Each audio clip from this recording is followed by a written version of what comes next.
Sino man ang may pinakamataas na benta ngayon, iaangat ko siya sa hot search para muling buuin ang sinirang negosyo ng tatay ko. Nagbayad ang babae ng malaking halaga para imbitahan ang isang iyas na mag-livestream ng pagbebenta, ngunit hindi niya inaasahan na gusto ng sikat na internet celebrity na mandaya sa data. Kaya inutusan niya ang kanyang assistant na maghanda ng isang listahan ng mga peking pagbili. Hindi niya inaasahan na narinig ni Chiu Zhenhu ang usapan nilang dalawa. Sinisi niya ang sikat na internet celebrity na niloloko nito ang mga customer. Hindi ko matatanggap ang ganitong uri ng peking livestream. May sarili akong mga patakaran sa livestreaming. Tinatanong mo ba ang aking mga patakaran? Bukod pa rito, hindi dapat magsuot ng maskara ang isang streamer. Sa oras na iyon, titingnan ba ng mga tao ang produkto sa aking kamay o ang iyong maskara? Galit na inalis ni Tiu An ang maskara ni Chiu Zhan at ang sampal na ito ang nagdala sa kanya sa hot search. Nakita ito ng brand at dali-daling tumakbo upang kontrolin ang sitwasyon. Ipinagyabang ni Tiu An ang kanyang impluensya. Sinabihan ang brand na paalisin agad si Chiu Van. Sa 50 bias na dumating dito ngayon, ako lang ang nangunguna, tama ba? Alam ba ni Eng Desgeang kung ano ang magiging epekto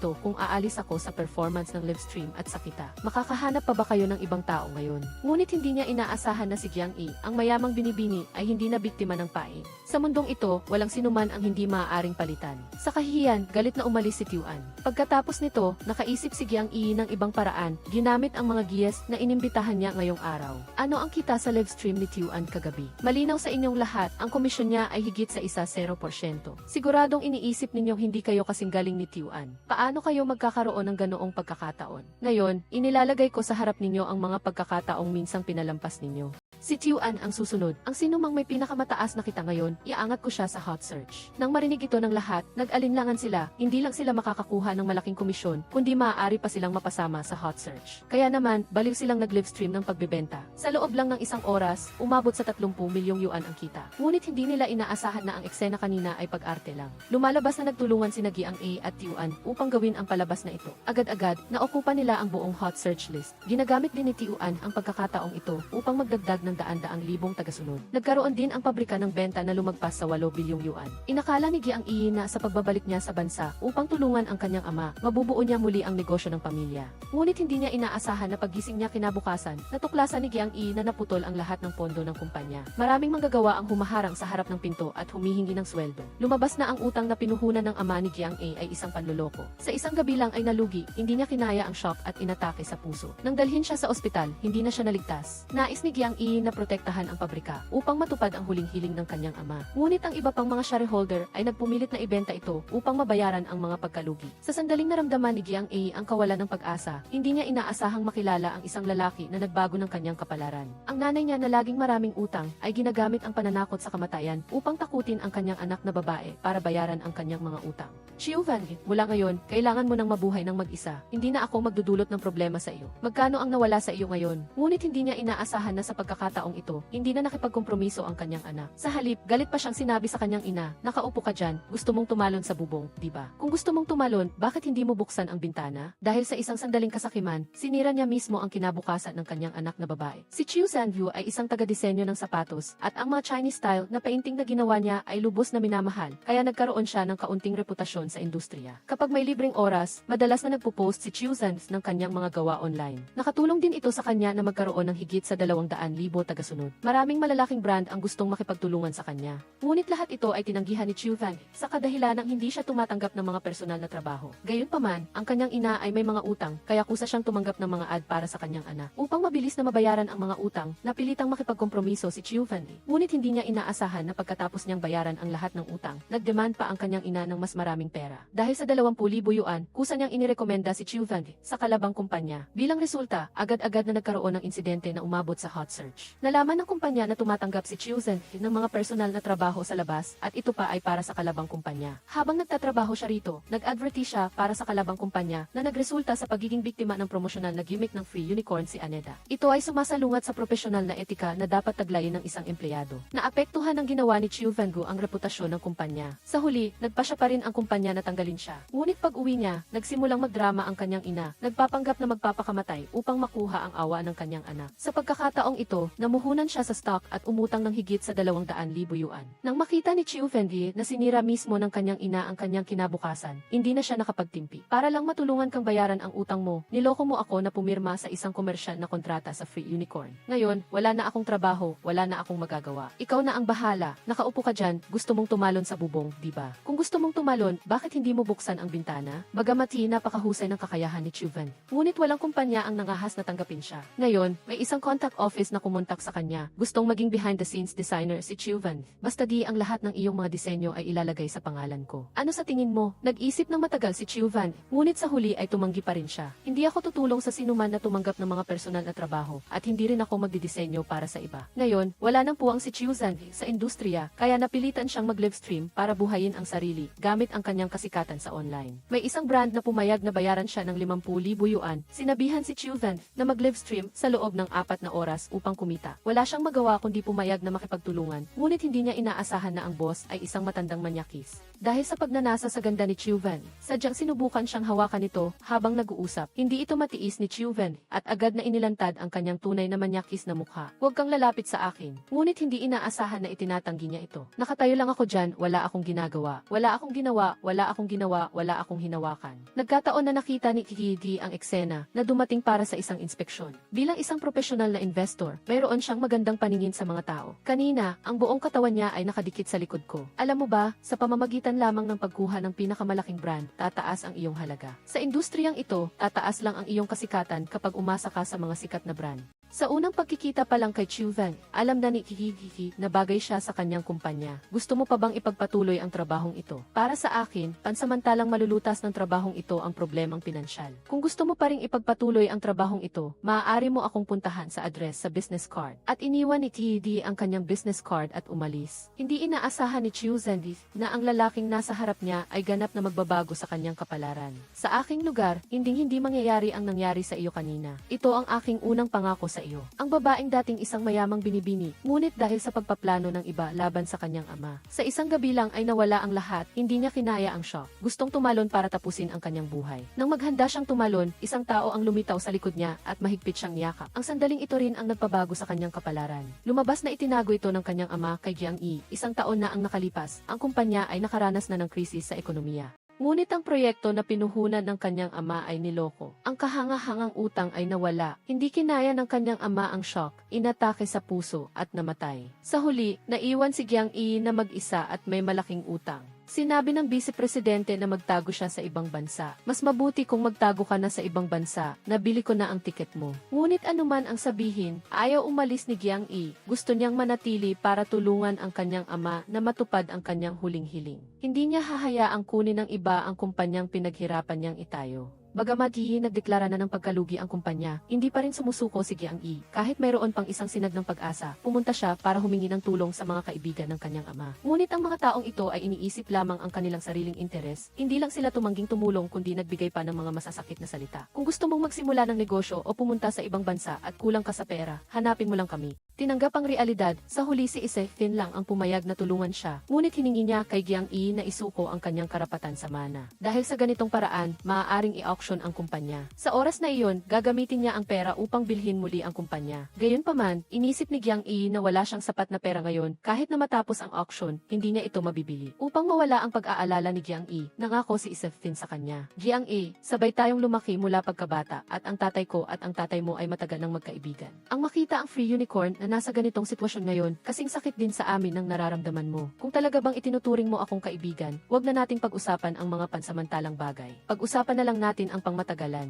Nang marinig ang sinabi ni Isefin, pinili ni Jiang Yi na magtiwala sa kanya. Ngunit hindi niya inaasahan na isa lamang itong bitag ng kalaban. Agad na dumating ang araw ng auction. Ang kumpanya, na nagkakahalaga ng 100,000,000 yuan, ay umabot na sa higit sa 200,000,000. Nag-aalala si Jiang Yi habang tinitingnan si Isefin. Natatakot na baka mabili ng iba ang kumpanya. Ngunit ngayon, lumampas na ito sa 200,000,000. Hindi makapagdesisyon si Isefin, kaya tinawagan niya ang kanyang ama. Pagkatapos niyang ibaba ang tawag, agad siyang nag-alok ng 226,000,000. Sobrang nag-aalala si Jiang Yi at pinagpawisan na siya. Sa kabutihang palad, sa huli ay nabili pa rin ni Isefin ang kumpanya. Nang tanungin ni Jiang Yi ang kanyang susunod na plano, biglang nagbago ang ugali ni Isefin. Huwag kang mag-alala tungkol sa Free Unicorn, magpapatuloy lang ang operasyon nito. Gagawin ko ang huling hiling ng iyong ama. Hindi ko basta-basta tatanggalin ang mga lumang manggagawa. Sa puntong ito, natuklasan ni Jiang Giang E na nilinlang siya. Niloko mo ako. Ano na naman ang iniisip mo? Walang libreng pagkain. Ito ang huling regalo ko sa iyo. Sa pagkakataong ito, kailangan mong makinig ng mabuti. At ang susunod na tawag sa telepono ang tuluyang nagpabagsak sa kanya. Dahil hindi nakatanggap ng sweldo ang mga manggagawa, dumiretso sila sa villa at kinuha ang mahahalagang bagay. Sa pinakawalang magawa niyang sandali, naalala ni Giang E ang kanyang kababata. Ngunit sinabi ng kanyang stepmother na siya mismo ang sumira sa pamilya. Siya ang nagrekomenda sa iyong ama ng mapagkukunan ng utang.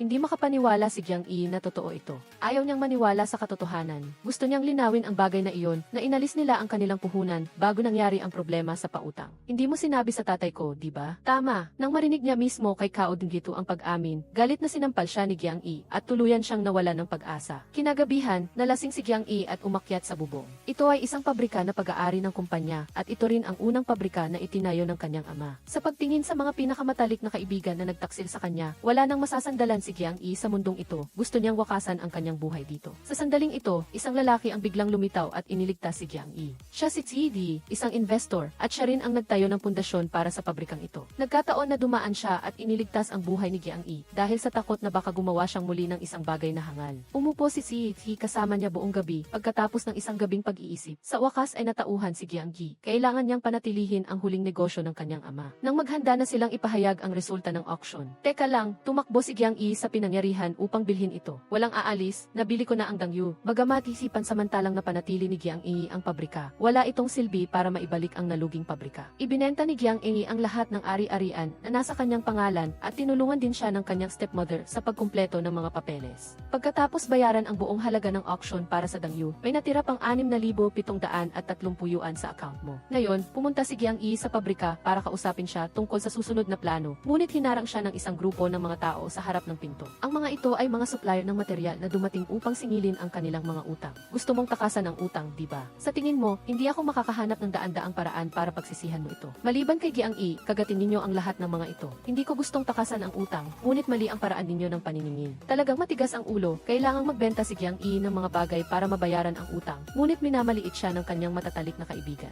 Napakasaklap ng sitwasyon mo ngayon, naawa kami sa iyo. Tama, hindi lang nila siniraan si Giang E, kundi sinadya pa nilang babaan ang presyo. Sapat na ba ang 3,000 yuan? Ay wechat ko, pinapagawa pa siya ng mga bagay na para siyang katulong. Ang hirap itali ng sintas na ito, subukan mo nga. Sa wakas ay nakita ni Giang E ang tunay na mukha ng kanyang matalik na kaibigan, ngunit hindi pa ito ang pinakamalungkot na nangyari. Umalis siya sa villa na kinalakihan niya sa loob ng 20 taon, dala ang kanyang mga bagahe patungo sa kanyang bagong tirahan. Ang lugar na ito ay ang tanging pagkakataon niya para bumangon at ito rin ang huling pag-asa na iniwan ng kanyang ama. Isang pabrika na nasa bingit ng pagkalugi at 40 na manggagawa. Nagplano si Giang E na matulog sa pabrika ngayong gabi, ngunit nang pumasok siya sa banyo, natakot siya sa nakita niya. Hindi niya kinaya ang mabahong amoy doon, kaya gusto niyang maghanap ng empleyado para maglinis. Ngunit napagtanto ni Giang E na hindi na siya isang binibini. Sa huli, nagpa siya pa rin siyang ilagay ang telepono. Ngayon ay maaari na lang siyang kumain ng instant noodles. Sa pinakawalang magawa niyang sandali, ang tanging natitira ay ang kanyang aso. Sa ganitong paraan, natulog si Giang E sa dining room sa loob ng isang gabi. Pagdating sa pabrika kinabukasan, natuklasan niya na nawawala ang kanyang mga gamit. Lumabas na nang makita siya ng mga manggagawa sa pabrika. Dinala nila ang kanyang mga bagahe sa opisina. Alam nilang mananatili si Giang E dito. Naglinis pa sila ng banyo at gumawa pa ng banyera para sa kanya. Ikaw lang ang gagamit ng lugar na ito. Hindi rin namin alam kung hanggang kailan pa kami mananatili rito. Ngunit hanggang nandito ako, aalagaan ko kayo ng mabuti para sa aking lolo at nanay. Ang kanilang pag-aalala ay lubhang nagpahanga kay Giang E. Mula ngayon, ang opisina ay magiging tahanan ni Giang E. Kinabukasan, pumunta ang kanyang stepmother para hanapin si Giang E at ibinigay sa kanya ang notebook ng kanyang ama. Ang notebook na ito ay iniwan ng iyong ama sa akin. Sa loob nito ay ang personal na pera niya na ipinahiram sa mga kaibigan. Ang kabuang halaga ay higit sa 500,000 yuan. Nagbigay ito ng bagong pag-asa kay Giang E. Gayunpaman, ang mga utang na ito ay walang mga kasunduan sa utang, na nangangahulugang ang mga utang na ito ay walang silbi. Ngunit gusto pa rin ni Giang E na subukan, dahil ito ang pinakamahusay na paraan upang iligtas ang pabrika. Gayunpaman, ang mga umutang ay napakawalang hiya. Hindi nila inaamin na umutang sila sa ama ni Giang E. Sa ngayon, kailangan niyang maghanap ng ibang paraan. Pumunta si Giang E sa kanyang pinagkakautangan at humingi ng tulong. Dati, nagpahiram ang aking ama ng pera sa ilang tao. Kung matutulungan mo akong maningil, anuman ang halaga, uunahin ko ang pagbabayad ng utang ko sa iyo. Nang marinig ito, naisip ni Loen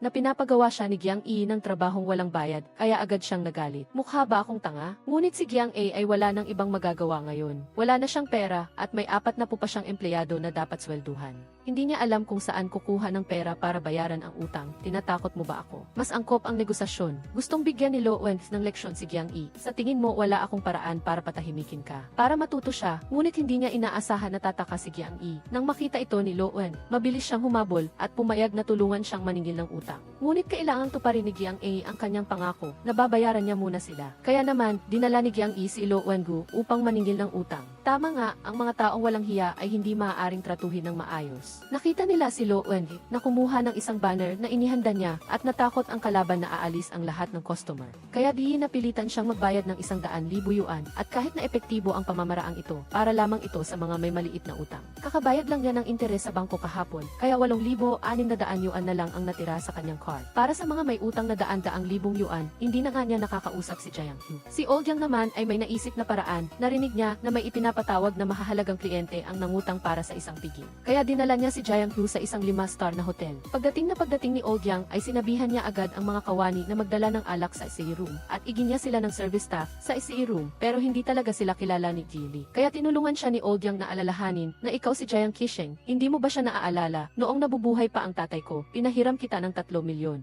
Nang malaman niyang si Jiang Hu ay anak ng nagpautang, hindi natakot si Jilly. Sa katunayan ay gusto pa nga niya silang ipaaresto sa pulis. Dahil walang ebidensya si Jiang Hu na nangutang sa kanyang ama, wala silang magagawa sa ngayon. Sa sandaling ito, dumating ang kawani na may dalang alak at kinuha ni Old Yang ang bote at sinabing, ang boteng ito ay parang interes sa perang hiniram mo noon. Ang kilos na ito ay labis na ikinagalit ni Jilly at naibunton niya ang kanyang galit sa service staff. Sasabihin ko sa iyo, hindi ako magbabayad at kahit na hindi sila nakasingil ngayon, buti na lang at hindi na sayang ang kanilang pagpunta.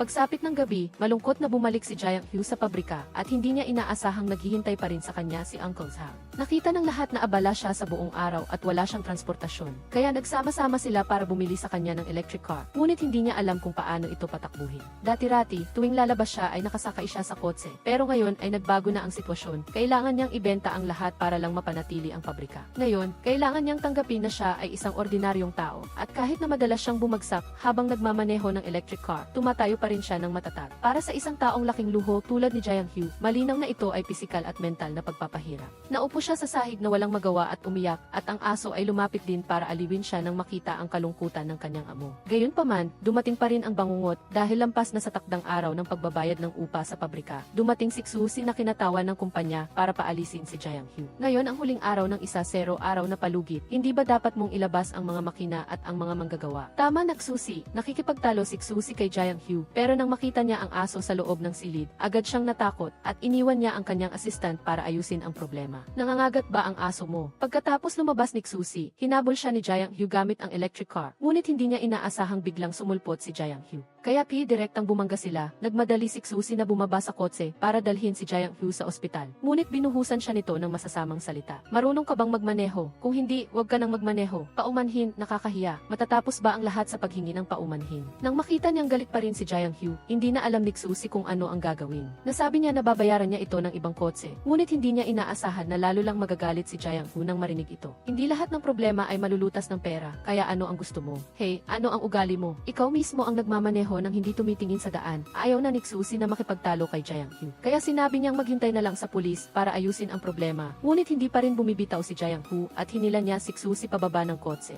Sa huli, tuluyan ng gumuho si Jiang Hu at humagulhol sa pag-iyak. Matapos siyang aliwin, nag-abala pa si Xusi na payuhan siyang ibenta na lang ang pabrika. Ang pagtigil sa pagkalugi sa tamang panahon ay ang pinakamahusay na opsyon. Dahil mahigit 3 buwan ang sarado ang pabrika, wala namang ginagawa ang mga manggagawa sa buong araw. Kaya nagkukulong na lang sila sa kwarto at naglalaro ng baraha para magpalipas ng oras. Ngunit ngayon na 3 buwan na silang hindi sinuswelduhan, hindi na sila mapakali. Sa puntong ito, may mga manggagawa nang nagsimulang maghanap ng bagong trabaho. Ngunit sinabi ni Uncle Zhang na hindi ito dapat gawin dahil si Jiang Hu ay gumagawa ng paraan para mailigtas ang pabrika. Narinig ni Jiang Hu ang eksenang ito nang dumaan siya at ayaw niyang bigin ang mga manggagawa na nagtitiwala sa kanya. Inaakala ni Jiang Hu na kukunin niya ang lahat ng pera sa card para bayaran sila. Ngunit sinabi niya na tumigil na ang operasyon ng pabrika. Kahit na hindi bayaran ang sweldo ay natural lang. Kailangan pa rin niyang bayaran ang bagong renta ng pabrika ngayon, ngunit hindi pwedeng bigin ni Jiang Hu ang mga manggagawa. Sa pagkakataong ito, nang mangyari ang aksidente, nanatili pa rin sila dito dahil sa paggalang sa tatay ko. Sinabi sa akin ni Itay na huwag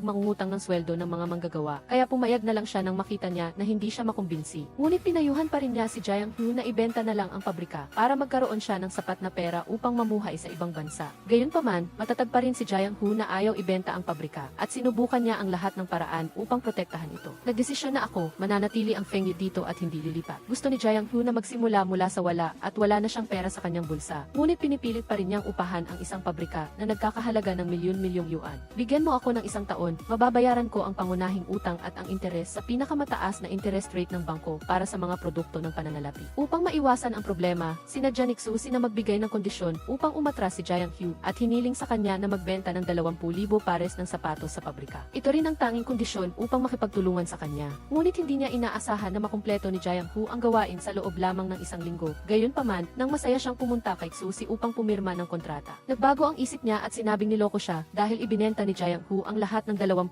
pares ng sapatos sa kanyang tiyuhin. Ang matalinong kilos niyang ito ay nagpatawa at nagpaiyak kay Xusi. Ang kababaihan ay unang umiyak, pangalawa ay sinisira ang bagay, at pangatlo ay tinatakot, lahat ay panluloko. Basta't makabenta ako ng 20,000 pares ng sapatos, papayagan mo akong mag-upa sa pabrika sa ilalim ng mga kondisyong ibinigay ko. Ngunit para bilhin ng tiyuhin mong si Pei Yuan ang lahat ng 20,000 pares ng sapatos, hindi ba naman unfair sa akin iyon? Malinaw na ako ang niloko, ngunit hindi niya inaasahan na mayroon ng paghahanda si Jiang Hu. Nakita niyang pinapanood ni Xusi ang video, hindi kita niloko, hanggang maibenta mo ang 20,000 pares ng sapatos sa pabrika, ipaupa ko sa iyo ang pabrika. Kung hindi susundin ni Xusi ang kanyang pangako, ilalabas ni Jiang Hu ang video online. Ang mga mamumuhunan na may mataas na katayuan na tulad niya ay pinakakinatatakutan na mawala ng reputasyon, ngunit hindi inaasahan ni Jiang Hu na minamaliit niya ang kakayahan ni Xusi. Kung gusto mong i-post mo, wala akong pakialam. Mayroon pa akong ibang mga larawan sa aking telepono, hayaan mo akong ipadala sa iyo. Kung ipopost, dapat lahat ay i-post upang madaling maging trending. Pakiramdam ko ay nakakatawa ang pagbabanta ko sa iyo. Sa pagkakataong ito, hindi nakapirma ng kontrata si Jiang Hu, kundi hinamak pa siya ni Xusi sa harap-harapan. Matalino ka, pero napakabobo ng iyong paraan. Galit siyang tumayo at umalis, ngunit pagkalabas niya ay hinarang siya ni Xusi. Hindi niya inaasahan na pumayag si Xusi na paupahan ang pabrika kay Jiang Hu. Ngunit ang mga taong negosyante ay laging inuuna ang interes. Inatasan niya si Jiang Hu na patunayan ang kanyang kakayahan. Ibigay mo sa akin ang plano para buhayin ang Fengyu at pag-uusapan natin ito mamaya. Pagbalik, nagsimula si Jiang Hu sa paghahanda. Nag-post siya sa Weibo at hindi niya inaasahan na nakakuha ito ng atensyon ng komunidad sa internet. Sa isang gabi lang, naging trending ito. Ang sapatos sa pabrika niya ay lokal na produkto mula pa noong 1970. Ito ay nagpaalala sa damdamin ng nakaraang henerasyon at naramdaman din nila na sayang ang magandang tatak na ito. Hindi lang maganda ang kalidad ng sapatos, kundi mababa pa ang presyo. Nagtanong ang mga tao sa internet kung saan mabibili ang sapatos. Nagbigay din ito ng dagdag na motibasyon kay Jiang Hu na buhayin ang Fengyu. Mabilis niyang dinala ang plano kay Xusi, ngunit sinabi niya na magpupulong siya, kaya tumanggi siyang makipagkita. Nalaman na kakatapos lang makipag-usap ni Xusi sa isang partnership, ngunit binuhusan siya ng tubig ng kalaban at pinalabas. Wala nang magawa si Jiang Hu kundi umupo at maghintay hanggang matapos ang trabaho niya. Kaya naghintay siya hanggang hating gabi at pumayag si Xusi na bigyan si Jiang Hu ng 15 minuto upang mag-present. Ngunit matapos niyang tingnan, hindi siya nasisiyahan dahil si Jiang Hu ay walang team, walang channel para sa pagbebenta at maging ang produkto ay virtual. Malinaw na gusto niya na magsimula mula sa wala. Ipinaliwanag ni Jiang Hu na kung ipapaupa sa kanya ang pabrika ngayon, makakabuo siya ng team at makakapagsimula ng produksyon. Bukod pa rito, mayroon pa ring 40 na bihasang manggagawa doon. Maghahanap din si Jiang Hu ng isang tao na mamamahala sa team. Sinabi ni Xusi na bumuo siya ng isang team sa loob ng isang buwan at sa parehong oras ay ibenta ang 20,000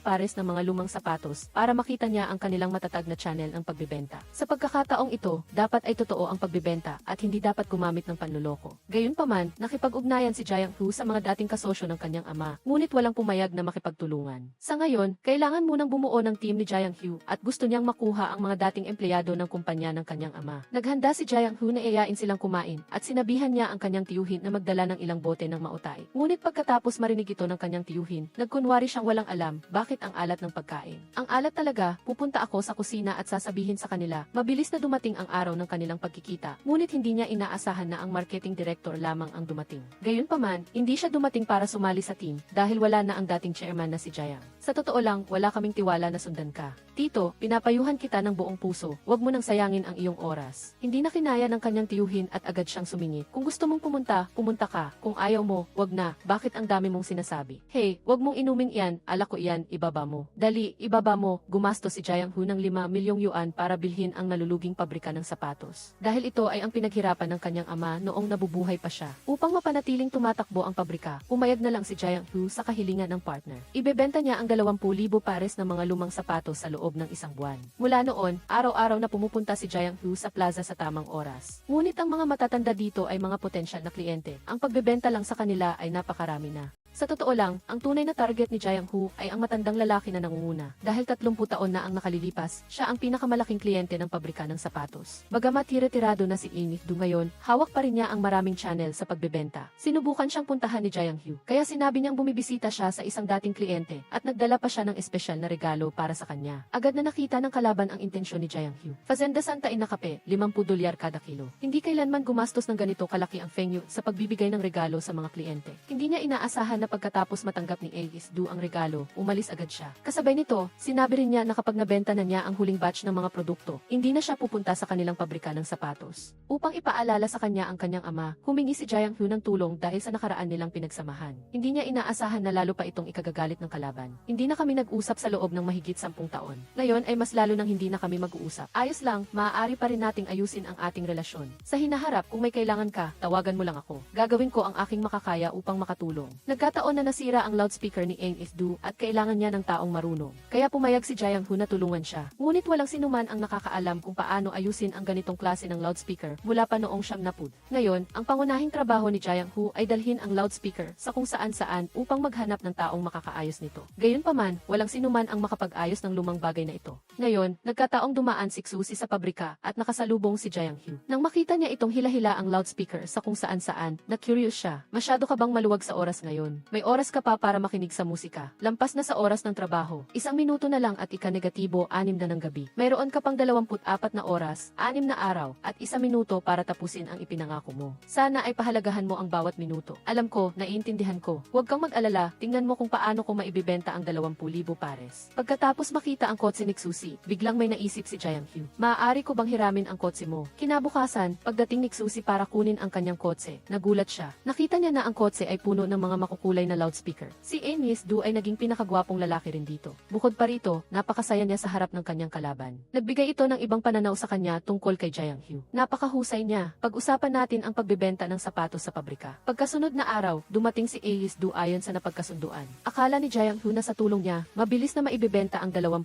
pares ng sapatos. Ngunit hindi niya inaasahan na humingi siya ng 200,000 para sa public relations fee. Sinabi niya na kailangan niyang makipag-ugnayan sa mga channel ng pamamahagi. Ito ay napakahirap para sa isang mahirap na tao na tulad ni Jiang Hu. Pinayuhan siya ni Old Yang na huwag magmadali at gawin ang isang bagay na mapanganib. Gusto niyang i-post ni Jiang Hu ang sapatos sa kanyang website para ibenta. Hayaan mo ako ang magbenta nito. Para ibenta ang sapatos ng Feng Yu sa Journey to the West, ilalagay ko ito sa homepage. Nag-aalala si Jiang Hu na wala siyang pera para bayaran ang operating fee. Ngunit sinabi ni Old Yang na hintayin na lang niyang magkaroon siya ng pera para pag-usapan ito. Bagaman na-post na ang sapatos sa homepage, hindi pa rin maganda ang benta. 1,000 pares lang. 9 na araw na lang ang natitira. Habang hindi alam ni Jiang Hu ang gagawin, biglang may sinabi si Old Ju na nakahanap siya ng inspirasyon. Sa bawat biniling karton, may libreng bote ng bagong produkto. Biglang may naisip si Jiang Hu. May naisip na ako. Kung hindi mabibenta ang sapatos, may tatanggap ba nito kung libre? Para maibenta ang 20,000 pares ng sapatos sa loob ng 1 buwan, nagpa siya si Jiang Hu na ibigay ang lahat ng libre. Hindi maibenta ang sapatos. Kaya kapag libre, may tatanggap ba nito? Isang pares ng eco-friendly, odor-blocking na medyas na nagkakahalaga ng 58 yuan. May libreng pares ng Feng Yu na sapatos na nagkakahalaga ng 79 yuan. Sa pagbebenta ng isang pares ng medyas, makakakuha ako ng 58 yuan. Ibabawas ang 0 yuan na puhunan sa medyas. 20 yuan na puhunan sa sapatos. Ibabawas pa ang 5 yuan na labor cost sa bawat pares ng medyas at sapatos. Libre ang sapatos. Pero sa huli, may 23 yuan pa rin akong kita. Hindi ba sulit na negosyo ito? Ngunit ang gasto sa pagbubukas ng channel sa pagbebenta ay nangangailangan ng 200,000. Hindi talaga kayang gumastos ni Jiang Hu ng ganito kalaki. Habang hindi niya alam ang gagawin, sinabi ni Old Yang na may isang taong makakatulong sa kanya. Kaya puno ng pag-asa si Jiang Hu na pumunta kay Aun Song. Dati siyang sikat sa mundo ng fashion. Maraming channel sa pagbebenta ang nasa kamay ni Aun Song. Hindi pa nakakapagsalita si Jiang Hu, agad na siyang pumayag. Dahil utang na loob niya sa mga magulang ni Jiang Hu noong taon na iyon. Lalo na ang iyong ina. Siguradong matutuwa siya kapag nakita kanyang binuhay ang Feng Yu. Hindi inaasahan ni Jiang Hu na sa pinakamahirap na oras, matutulungan pa rin siya ng matalik na kaibigan ng kanyang mga magulang. Napakabilis na lumabas sa supermarket ang sapatos ng Feng Yu. Isang pares ng medyas na 58 yuan at may libreng sapatos na 79 yuan. Sino ang makakapagpigil sa ganitong kaakit-akit na alo? Mabilis na naakit ang mga dumadaan. Sa loob lang ng 20 araw, naibenta na ang 17,000 pares. Ngunit hindi pa rin masaya si Jiang Hu dahil kulang pa ng 3,000 pares para makumpleto ang layunin. Ngunit ngayon ay wala ng 2 araw na natitira. Nagpa siya si Jiang Hu na sumugal. Pumunta siya kay Uncle Zhang sa gabi para humingi ng tulong. Naalala niya kung paano niya ibebenta ang 2,000 pares ng sapatos. Kinabukasan, sinadya ni Jiang Hu na pumunta sa parking lot at hinarang si Xusi dahil gusto niyang sumama sa kanya sa biyahe ng kumpanya. Ngunit pinaalalahanan pa rin siya ni Xusi na isa araw na lang ang natitira. Hindi na mabebenta ni Jiang Hu ang 3,000 pares. Hindi niya inaasahan na may tiwala siyang sinabi. Alam kong mayroon pa akong 11 oras at 23 minuto mula ngayon hanggang bukas para tapusin ang gawaing ibinigay mo. Kaya mula ngayon, pahahalagahan ko ang bawat segundo at minuto. Ito ay labis na nagpa-curious kay Xusi. Kaya pumayag siyang isama siya sa biyahe. Hindi nga nagkamali, may layunin ang pagdating ni Jiang Hu sa pagkakataong ito. Binigyan niya ang bawat mamumuhunan doon ng isang pares ng sapatos. Sinabi pa niya ang eksaktong sukat ng sapatos ng bawat isa. Ang ginawa ni Jiang Hu ay nagbigay sa lahat ng ibang pananaw sa kanya. Unti-unting tinanggap ng mga mamumuhunan ang dalaga. Pagkatapos, sinamantala ni Jiang Hu ang pagkakataon na ipakilala ang produkto. Bilang isang miyembro na sasali sa malaking pamilya ng Baoxing, gusto kong batiin kayong lahat sa ngalan ng kumpanya ng sapatos ng Feng Yu. Nagpa siya akong ilabas ang limitadong edisyon ng Feng Yu. Gawin itong sariling sapatos ng kumpanya. Ang presyo para sa mga empleyado ng kumpanya ay 50 yuan. Kasabay nito, kinumbinsi niya ang mga mamumuhunan na bilhin ang sapatos para sa kanilang mga manggagawa. Nang makita ang napakagandang presyo at ang pagkakataong makagawa ng sariling disenyo ng sapatos para sa kanilang kumpanya, nagunahan ang lahat sa pag-o-order. Sa ganitong paraan, matagumpay na naibenta ni Jiang Hu ang 3,000 pares ng sapatos. Tumupad din si Xusi sa kanyang pangako at binigyan siya ng pagkakataon. Ngunit hindi niya inaasahan na hihingi siya ng shares. Maaari kong gawing libre ang 3 milyong yuan na upa sa loob ng 2 taon. Bilang kapalit, bigyan mo ako ng 70% na shares ng Feng Yu. Ito rin ang tanging kondisyon upang mailigtas ang naluluging pabrika ng sapatos. Sa totoo lang, hindi talaga interesado si Xusi sa ganitong klase ng puhunan na hindi kumikita. Posible pang ang malugi. Ngunit si Xusi ay may matalas na mata. Hindi siya namumuhunan sa isang proyekto kundi sa isang tao. Ang ganitong labis na pambubuli ay labis na ikinagalit ni Jiang Hu. Walang pasabi, umalis agad siya. Pagbalik sa pabrika, matagal siyang nag-isip. Nang makita niyang masisira na ang pinaghirapan ng kanyang ama sa buong buhay niya, naramdaman ni Jiang Hu ang matinding pagsisisi. Upang maprotektahan ang lugar na ito, wala siyang ibang pagpipilian. Bumalik siya kay Xusi upang makipagnegosasyon. Hindi niya inaasahan na matagal na siyang naghihintay dito. 3 milyon kapalit ng 45% na shares. Wala na tayong pag-uusapan pa. Meron pa, hanggang negosyo ang pinag-uusapan, meron pa. Gumastos ka ng 5 milyon para makuha ang lahat ng shares ng Feng Yu. Ngunit gusto mong gumastos ako ng 3 milyon kapalit ng 45% na shares. Malinaw na walang gustong gawin ang ganitong klase ng lugi na transaksyon. Kaya, magkano ang gusto mo? Ibigay mo sa akin ang 51%. Kung ganoon, makukuha ni Xusi ang kontrol. Ngayong oras na ito, si Jiang Yi ay napilitang makipagkompromiso. Pero hindi alam ni Jiang Yi na ang dahilan kung bakit ginawa ito ni Hidi ay para tulungan siya. Sa lalong madaling panahon, bumalik sa operasyon ang pabrika. Kahapon, ang Baoxing Investment ay naging shareholder ng ating Feng Yu. Nang malaman na may malaking kumpanya na sumusuporta sa kanila, lahat ay masayang pumalakpak. Kahit na nakatanggap sila ng pamumuhunan mula kay Hidi, ang Feng Yu ay isa pa ring pabrika ng pagpoproseso. Ang mga order ay masyadong kakaunti upang makagawa. Kung nais nilang mabuhay, kailangan nilang magbago. Una, kailangan nilang magtatag ng sariling team. Ngunit ang mga mahahalagang posisyon ay wala pang angkop na tao. Ngayon, si Hidi ay pumunta sa pabrika upang kausapin si Jiang Yi. Ngunit nakita niyang bukas ang pinto. Walang ni isang security guard. Ang mga manggagawa ay naglalaro ng baraha na nagdulot kay Hidi ng pag-aalinlangan sa kakayahan ni Jiang Yi na mamahala. Ngayon, mahigit kalahating buwan nang nag-ooperate ang pabrika, pero ang mga manggagawa ay tamad pa rin. Habang nasa oras ng trabaho, naglalaro pa rin ng baraha ang mga manggagawa at lalo pang malinaw ang problema sa benta. Sinusubukan ko itong isa-isahin, kung gayon, ang bilis ng pag-aksyon mo ay masyadong mabagal. Paano ako magtitiwala sa iyo? Matapos umalis si TD, nagdala muli ang tiyahin ng masamang balita. Pagkatapos nilang bayaran ang renta sa pabrika, wala na silang gaanong natirang pera. Kung wala pa ring bagong order, kailangan na nilang huminto sa operasyon. Si Jiang A ay napilitang lumapit sa kanyang kalaban. Nais niyang gumawa ng produkto para sa Free Unicorn. Hindi inaasahan, si Kiran Zefin ay masyadong mapang-api. Nais niyang bawasan pa ni Jiang A ang presyo ng 20%. Ngunit tiniyak niya na bawat buwan ay mag-o-order siya ng 100,000 pares. Nagalit si Jiang A nang marinig ito. Kiran Zeftin, ang 28 yuan ay isang presyo na mayroon ng pressure dahil sa pagtaas ng presyo ng mga raw na materyales.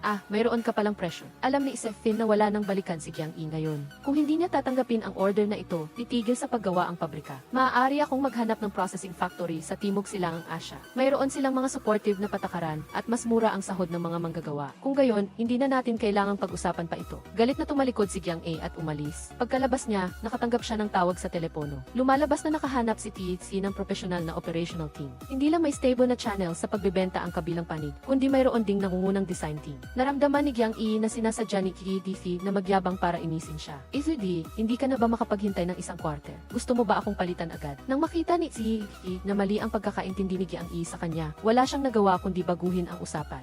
Oras na ng uwian, kumain muna tayo. Pero wala talagang gana si Jiang E ngayon, kaya nagdahilan siya at umalis. Pagkalabas niya, agad niyang tinawagan si Zeftin. 22 yuan, hindi bababa sa 100,000 peres ng sapatos bawat buwan. Ngunit may isang kondisyon si Jiang E, kailangan nilang magbayad ng 50% down payment. Ang natitira ay babayaran pagkatapos ng 5 araw ng pagtanggap ng produkto. Matapos marinig ang ganoong murang presyo, masayang pumayag si Zeftin. Anong laro ang nilalaro mo? Anong nilalaro mo? Ang supervisor ay naglalaro ng baraha araw-araw sa oras ng trabaho. Pero hindi talaga magawang palitan ni Jiang E siyang iyon, dahil kalahati ng mga manggagawa dito ay tinawag niya. Ngunit hindi matanggap ni Jiang E ang ugali na ito. Agad siyang nagdeklara ng pagtanggal sa trabaho sa harap ng lahat. Nakita ni Jiang E ang eksenang ito. Hindi niya tinanggal ang supervisor, bagkus ay pinakalma pa niya ito. Nang marinig si Jiang E, humupa ang galit ng supervisor. Pero pagbalik niya sa opisina, sinermonan siya ng tiyo. Sa harap ng maraming tao, pinanatili mo pa rin siya. Ngayon, ang mga sinasabi ko ay wala ng timbang, tama ba? Pero sinabi ni Jiang E na si Lu Kun ay isang matagal ng empleyado. Hindi niya dapat ipahiya ito sa harap ng lahat. Sinisipan niya ang tiyo na masyadong radikal. Kahit maliit na bagay ay ginugulo niya ang buong pabrika. Nang makita ni Lu Kun na ipinagtatanggol ni Jiang E ang ibang tao, labis siyang nagalit. Agad niyang ipinahayag, kung mananatili pa si Lu Kun sa pabrika ngayon, hindi na siya babalik. Panatilihin mo siya, panatilihin mo ang nakakalaso na taong iyon. Nang makita si Lu Kun na umalis, naramdaman ni Jiang E ang pagmamataas. Lihim niyang naisip na wala nang sinuman ang maglalakas loob na harapin siya. Ngunit hindi niya inaasahan na ang mga magagandang araw ay malapit nang matapos. Sa tanghali, nagpahayag si Jiang E ng dalawang mahahalagang bagay. Ang una ay ang material na pag-iimpake at pag-iimpact ng inventaryo. Kailangan muna itong aprubahan ng Finance Department. Ang pangalawa ay ang pagtaas ng posisyon ni DAT Renz bilang Vice Director ng pabrika. Simula ngayon, ang lahat ng production order ay kailangang lagdaan niya. Nagalit si Lu Kun nang marinig ito.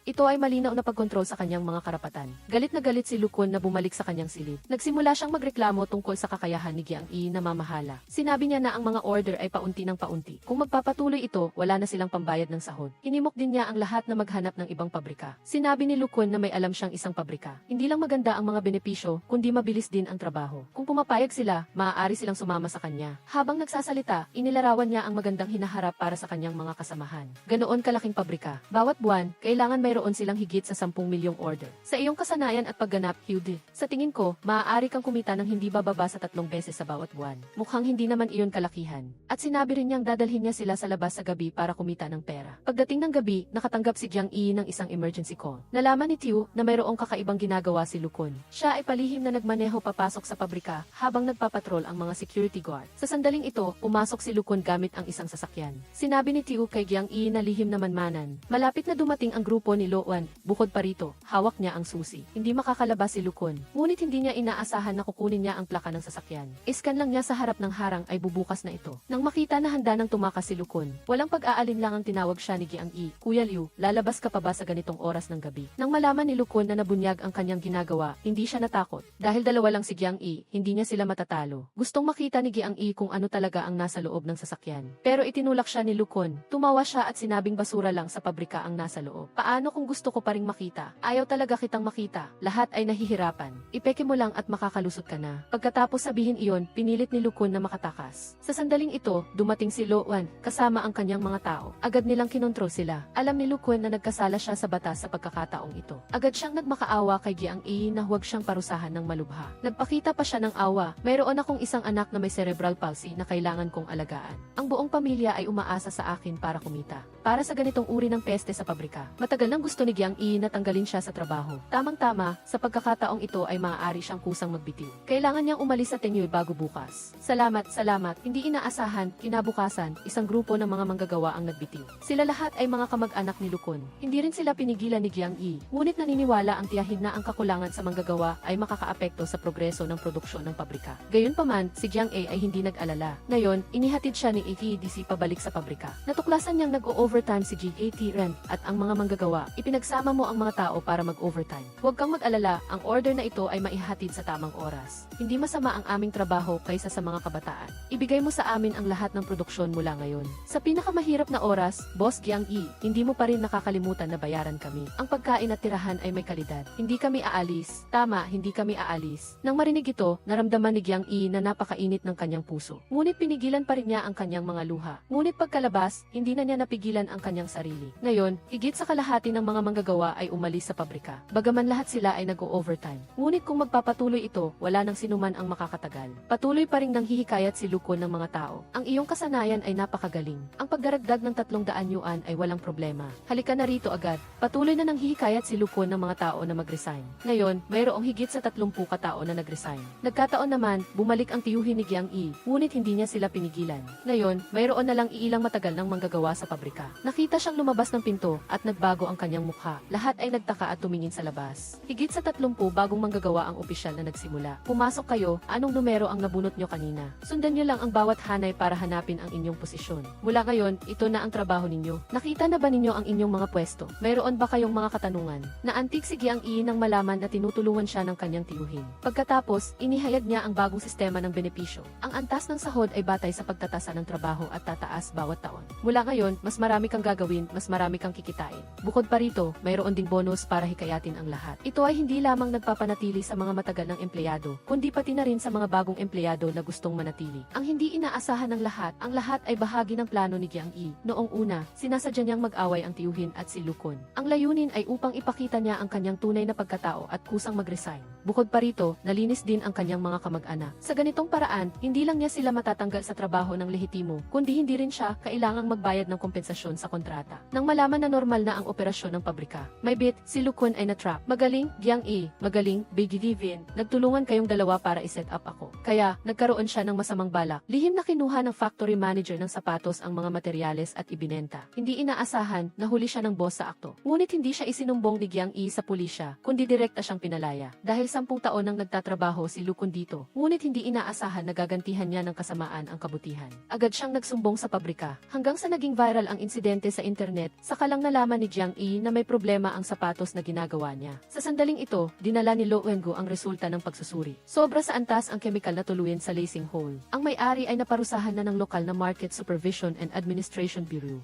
Sa susunod na Lunes, lalabas ang opisyal na anunsyo. Nagtataka ang tiyuhin kung Lunes pa lalabas ang balita. Bakit mayroon ng balita online na hindi pasado ang kanilang pabrika? Naalala ng tiyahin na ang supplier ng lacing hole ay inirekomenda rin ni Lukon. Maaaring siya ang nagsumbong. Sinisi ni Jiang Yi ang kanyang sarili sa hindi niya maayos na pamamahala, kaya nagkaroon ng pagkakataon ang isang substandard na supplier na makapasok. Buti na lang at 6,000 pares lang ang nagawa sa pagkakataong ito. Ngunit nagpasya pa rin si Jiang Yi na kanselahin ang lahat. Nataranta ang tiyuhin nang marinig ito. Ang puhunan ng 6,000 pares ng sapatos ay parang itinapon na sa ilog. Makakabayad pa ba tayo? Maraming manggagawa ang tinawag pabalik, pero ngayon ay nakaupo lang sila sa pabrika.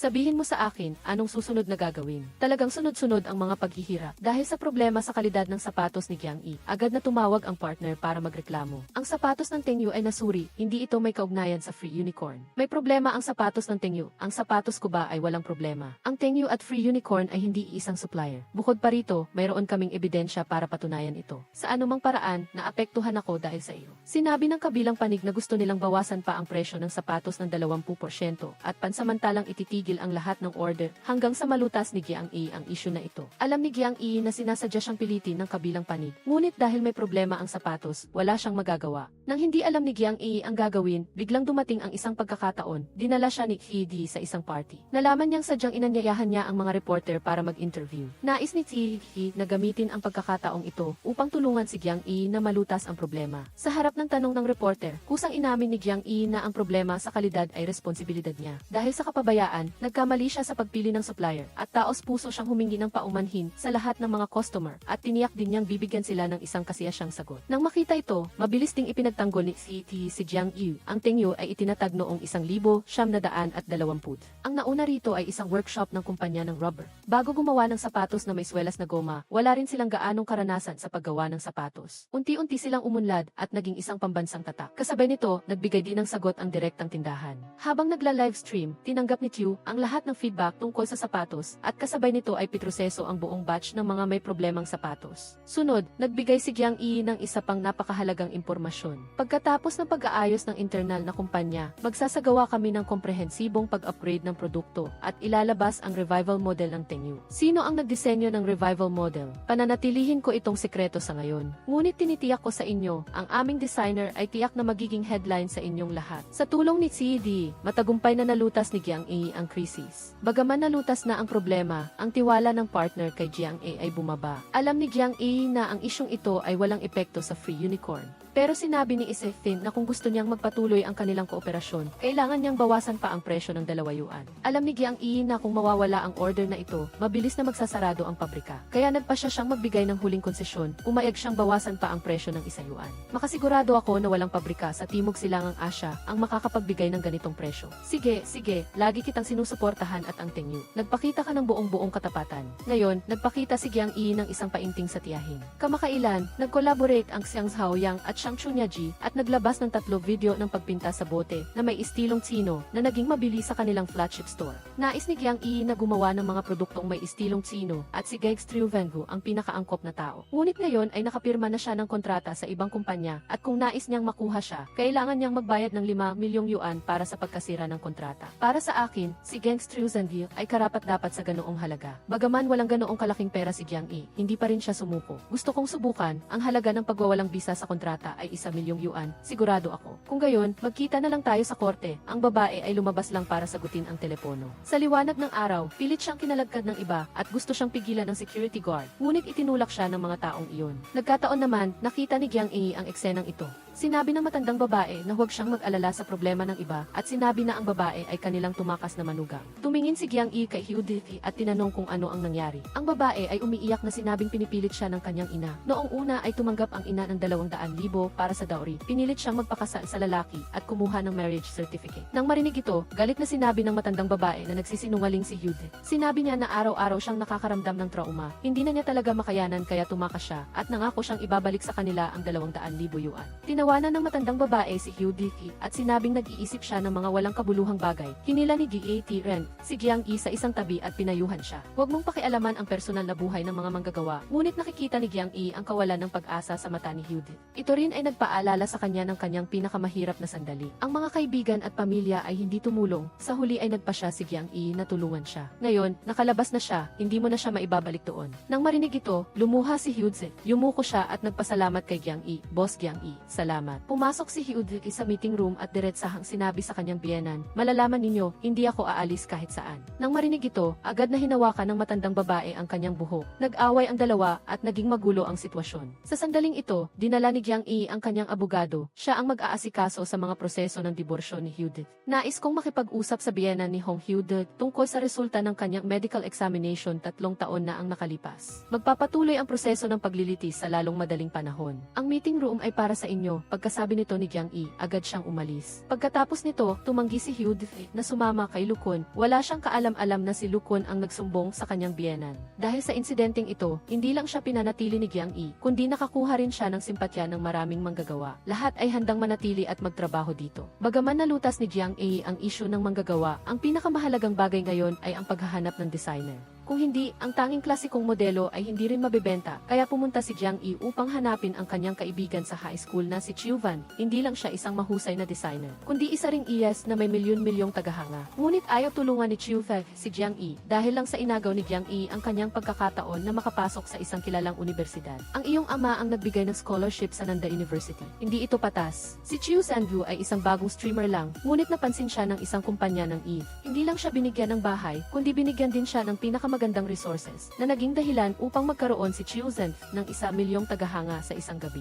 Ngunit hindi inaasahang kinaiinggitan ng mga kasamahan upang mabawi ang posisyon ng nangungunang streamer ng kumpanya. Nagpa siya si Annam na bigyan ng leksyon si Chiu Van. Malalaman nila kung sino ang talagang nangunguna sa Gi. At sa lalong madaling panahon, ang pribadong buhay ni Chiu Zhengu ay inilabas sa internet. Sinasabing sumakay siya sa sasakyan ng isang mamumuhunan sa hating gabi at hinukay pa ang masamang nakaraan ng kanyang ina. Sinabi ni Ate Tian kay Chiu Van na umuwi muna upang iwasan ang unos. Ipapadala niya ang isang tao upang imbestigahan ng husto ang bagay na ito. Naniniwala si Chiu Van na isang empleyado ng kumpanya ang kumuha ng larawang iyon na kinunan sa madaling araw. Sa buong gusali, ako lang at ang mga staff ng DT ang natitira. Ngunit naniniwala si Ate Tien na hindi dapat alalahanin ang larawang iyon. Pinag-uusapan ngayon ng lahat ang nakaraan ng kanyang ina at pinayuhan si Chiu Fen na bantayan ng mabuti ang kanyang ina. Huwag gumawa ng anumang bagay na makakaapekto sa tagumpay na pinaghirapan niyang makuha. Kinabukasan, pumunta si Zi para makipagkita kay Ate Div at pinakita sa kanya ang video sa kanyang telepono. Lumabas na lahat ito ay gawa-gawa ni Annam. Sinabi ni Ate Div na ayusin niya ang relasyon ng dalawa. Ngunit dahil si Annam ngayon ang nangungunang streamer ng kumpanya, hindi siya paparusahan ng kumpanya hanggang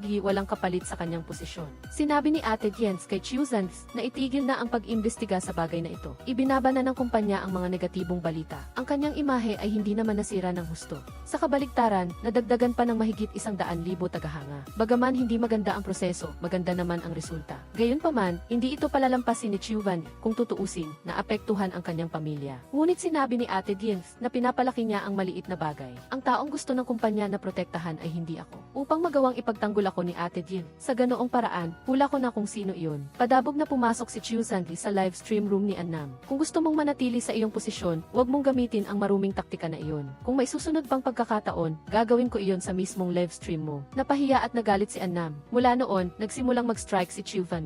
Walang tigil ng mahigit kalahating buwan na hindi pumupunta sa kumpanya. Hinanap ni Ate Tian si TED at humingi ng tulong. Dahil siya ang nagpakilala kay Chiu Zhang dito noong una, walang nagawa si TED kundi pumayag. Ngayon, espesyal siyang pumunta upang hanapin si Chiu Van. Bakit ka nandito? Bukas ng alas negatibo 1:00 ng umaga, pumunta ka sa kumpanya para kunan ang ikalawang video. Ngunit sinabi ni Chiu Van na nagpapahinga pa siya. Ang mga sumunod na sinabi ni TED ay nagpilit sa kanya na tanggapin ang katotohanan. At ganoon na lang, bumalik si Chiu Van sa normal niyang buhay. Ngunit hindi inaasahang muling gumawa ng gulo ang kanyang ina. Talagang pagod na siya. Kailan ba ako makakalaya? Isang gabi, sinusundan si Chiu Zhang habang naglalakad sa kalsada. Sa takot, kinuha niya ang kanyang telepono at tinawagan ang kanyang kuya. Ngunit sa pagkakataong iyon, naliligo siya. May pag-aatubiling sinagot ni Lo Wengu ang tawag. Hello, Van Gien, parang may sumusunod sa akin. Nang malaman na nasa panganib ang kanyang kapatid, dali-daling lumabas si Lo Wen kahit hindi pa tapos maligo. Takot na takot si Chiu Zhang nang matuklasan na may sumusubaybay sa kanya. Ang mas malala pa, ang kotse ni Lo Wengu ay tinanggay ng iba. Wala siyang magawa kundi tumakbo papunta doon. Kahit pagod at nanlalambot ang kanyang mga bintiki braso. Ngunit sa pag-iisip na nasa panganib ang kanyang kapatid, ginawa pa rin ni Lo Wengu ang lahat para makatakbo. Sa kabutihang palad, sa kalagitnaan ng daan ay nakita niya ang kanyang kapatid na natataranta. Chiu Van, nandito ako.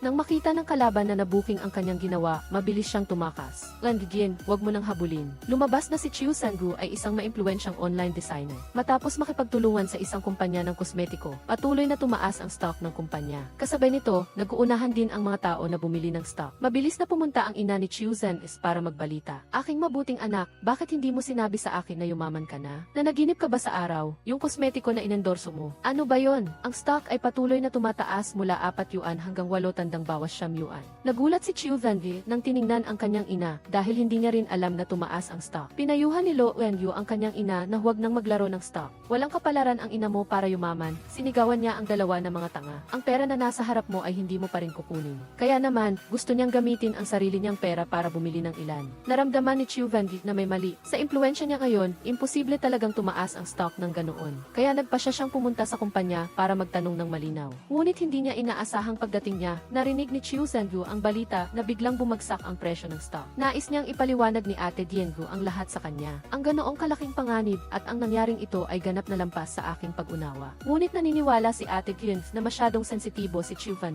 Ang presyo ng stock ay walang kinalaman sa iyo. Hindi gusto ni Chiu Van na maging kasangkapan sa pagmamanipula ng merkado ng kapital. Naniniwala siyang hindi siya angkop na maging panlunas. Bagaman inaamin kong ginagawa ko ito para kumita ng pera. Hindi ako kikita ng pera pera sa masamang paraan.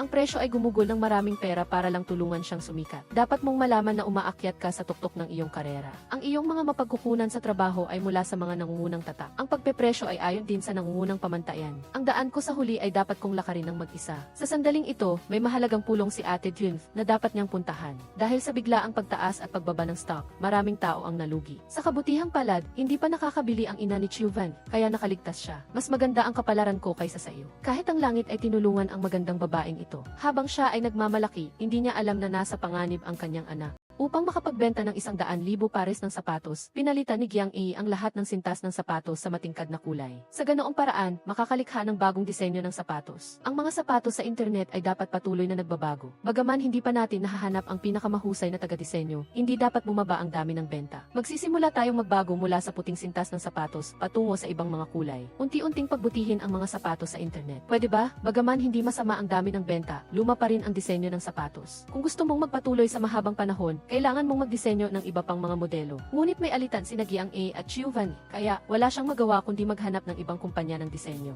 Sinabi ng kalaban na ang kanilang koponan ay binubuo ng mga mahuhusay na taga-disenyo na bumalik mula sa ibang bansa. Bukod pa rito, nakakuha sila ng internasyonal na pagkilala. Nagtanong si Giang A tungkol sa disenyo ng produkto. Ang simpleng disenyo ay 120,000 bawat modelo at hindi bababa sa 10 modelo bawat taon. Pagkarinig ng presyo, natigilan si Giang E, kaya nahihiya siyang nagtanong, maaari ko bang pansamantalang i-order ang 2 modelo. Ngunit hindi niya inaasahang diretsahan siyang tatanggihan ng kalaban. Paumanhin, ang aming kumpanya ay nagsisilbi sa mga kumpanya mula sa pinakamababang antas pataas. Walang magawa si Giang E kundi malungkot na umalis. Sa ngayon, maaari lang siyang humingi ng tulong kay Lo Wen upang maalis ang tensyon sa pagitan ng dalawa, direktang sinabi ni Lo Wen ang katotohanan noon.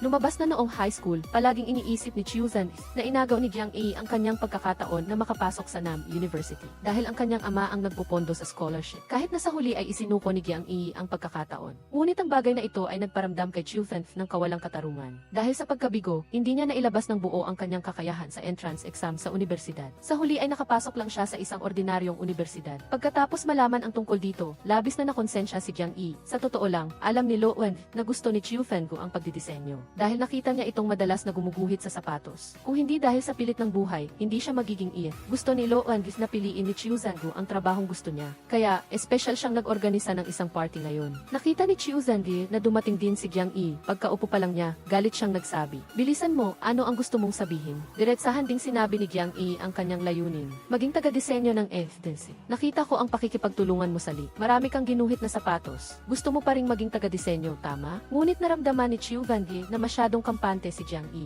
Ang FDC ngayon ay isang pabrika ng sapatos na malapit ng malugi. Sa anong karapatan mo hihingin ang disenyo ko? Ikaw ang taong pinakakinamumuhian ko. Ang usapan ng dalawa ay puno ng tensyon. Hindi inaasahang ang dating mayabang na si Giang A ay bumaba at humingi ng tawad kay Chuvan. Paumanhin, mali ang pag-ugali ko sa iyo noon. Kung kaya mo ring kalimutan ang nakaraan, sana ay magsimula tayong muli. Kumusta? Ako si Giang E. Nang makita ang sinseridad ni Giang E sa paghingi ng tawad, binitawan din ni Chuvan ang nakaraan at pinatawad siya. Ganoon na lang, uminom ang dalawa hanggang hating gabi. Kasabay nito, nagbukas din sila ng kanilang damdamin at nag-usap ng maraming bagay. Ngunit hindi pumayag ang manager ni Chuvan na pakawalan siya dahil si Chusan ngayon ang nangungunang streamer. Kailangan niyang magbayad ng milyon-milyong yuan na multa sa kontrata. Walang magawa si Giang E kundi humanap ng ibang paraan. Ngayon, pumunta siya para hanapin ang kanyang dating matalik na kaibigan. Nais niyang tulungan siya ng kalaban sa pagbebenta. Ngunit si Giang E ngayon ay hindi na isang mayaman na dalaga. Ang kanyang matalik na kaibigan ay hindi talaga siya nirerespeto. Paano kami nagpepresyo sa ibang kumpanya? Ganon din ang presyo na ibibigay namin sa Gildes. Kung hindi kayang bayaran ng Gildes, pakiramdam ko, hindi na natin kailangang mag-aksaya ng oras sa negosasyon. Lahat ay abala. Nabigo si Giang E at hindi alam ang gagawin. Gayunpaman, isang mensahe ang nagbigay sa kanya ng pag-asa. Noong una, humiram si Daykins ng 3 milyong yuan sa ama ni Giang E. Ngunit ngayon ay gumawa siya ng isang epi kaya medyo kinukulang siya sa pera. Kaya kailangan niyang magbayad ng paunti-unti sa loob ng 1 taon. Biglang nakaisip si Giang E ng isang paraan. Gusto niyang mag-advertise si Daykin sa homepage ng epi sa loob ng 1 linggo. Ang gasto sa advertising ay itinuturing na interes na ibinabayad kay Giang E. Madaling pumayag si Daykin